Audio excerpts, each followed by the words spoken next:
Morning, good afternoon, good evening, wherever you're watching me from. My name is Dr. Muyodi Beryl, an internist, and I'll be taking you through some basics on thyroid cancers. Thyroid cancers are rare, accounting for 1 to 2% of all malignancies. However, they're the most common type of endocrine cancers. Thyroid cancers are classified into differentiated thyroid cancers or undifferentiated thyroid cancers. Differentiated thyroid cancers form the majority of cases and are further classified into papillary thyroid carcinomas, accounting for 80% of cases, or follicular thyroid carcinomas, accounting for 10% of cases. Other types of thyroid cancers include medullary thyroid cancers, accounting for 3% of cases, anaplastic thyroid cancers, and thyroid lymphomas, accounting for less than 1% of cases.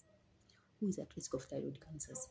Patients with a family history of thyroid cancer in a first degree relative, exposure to radiation of the head and neck during childhood, obesity, Hashimoto's thyroiditis, which increases the risk of thyroid lymphoma, and familial conditions such as Cowden syndrome all increase the risk of thyroid cancers.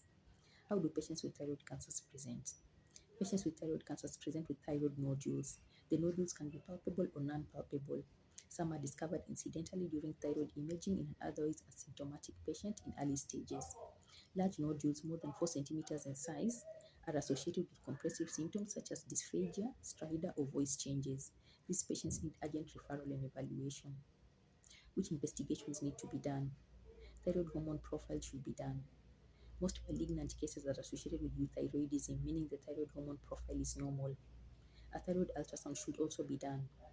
Features suggestive of malignancy on ultrasound include irregular margins, hypoechoic lesions, lesions with microcalcifications, lesions which are taller than wider, and those ones with increased vascularity. These patients should undergo an ultrasound-guided fine needle aspirate and cytology. Once cytology confirms features suspicious of malignancy, lobectomy with histopathology should follow. Histopathology will further classify the tumor into either papillary, follicular, medullary, or undifferentiated anaplastic, and this will guide management.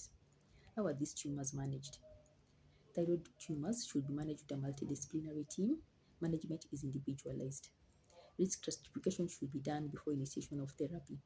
Low-risk tumors, those ones which are localized to the thyroid and have not extended either to the lymph nodes or distantly to other organs such as the lung and the bones, should undergo lobectomy. High-risk tumors, those ones which have already metastasized to the lymph node or to other organs such as the lungs or bones, those ones which are more than 4 centimeters in size or associated with high-risk factors such as previous history of radiation exposure during childhood or family history of thyroid cancers, should undergo total thyroidectomy. Total thyroidectomy means complete removal of the thyroid gland. Lobectomy means partial removal of the thyroid gland. Lifelong levothyroxine therapy should follow total thyroidectomy as these patients become hypothyroid. Radioactive iodine ablation therapy with TSH suppression is indicated in patients who are high risk, those with tumors more than 4 centimeters in size, extrathyroidal disease, or distant metastasis to the lungs, bones, or other organs. These patients will benefit from radioactive ablation therapy, which means high-dose iodine therapy to destroy any remnant thyroid tissue which might potentially become malignant. Patients who are resistant to radioactive iodine therapy should undergo radiofrequency ablation therapy, stereotactic radiotherapy, or treatment with tyrosine kinase inhibitors. Patients with papillary thyroid carcinomas respond well to treatment with good prognosis. Medullary thyroid carcinomas should not be managed with radioactive iodine therapy or TSH suppression therapy, as they arise from the parafollicular C cells and they do not uptake iodine, neither do they have TSH receptors, and this management will not be beneficial for them. All in all, patients with papillary thyroid carcinomas have good prognosis, but they should still be followed up with tumor markers post-treatment.